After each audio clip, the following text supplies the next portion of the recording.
ज़िला election commissioner Matiari Masood Ahmad Qureshi चयो आहे त ईंदड़ आम चूंडुनि लाइ इलेक्शन कमीशन मुकमल तयार आहे। वोट बाबति अवाम में सुजागी पैदा करण लाइ सभिनी स्टेक होल्डर्स खे पंहिंजो किरदारु अदा करणो पवंदो। ज़िले मटियारी अंदरि वोट जी अहमियत ऐं वोट बाबति सुजागी पैदा करण लाइ तालुके सतह ते सेमिनार मुनक़िद कराया वेंदा। अहिड़नि ख़्यालनि जो इज़हार हुन ज़िले इलेक्शन ऑफिस मटियारी में डिस्ट्रिक्ट वोटर एजुकेशन कमेटी जी गॾिजाणी जी सदारत कंदे कयो। हुन चयो त मुल्क जी तरक़ी जो दारोमदार जमहूरी अमल जे तसलसल में आहे, जंहिं लाइ आम चूंडूं इंतिहाई अहम आहिनि।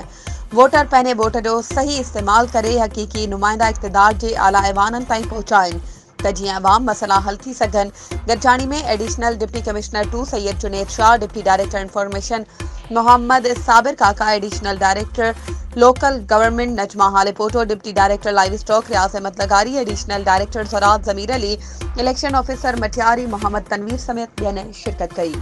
वधीक ख़बरुनि ऐं अपडेट्स जे लाइ असांजे चैनल खे सब्सक्राइब कयो ऐं हा, बेल आइकन खे प्रेस करणु न विसारिजो त जीअं असांजी हर नई अचण वारी वीडियो तव्हां ताईं पहुची सघे।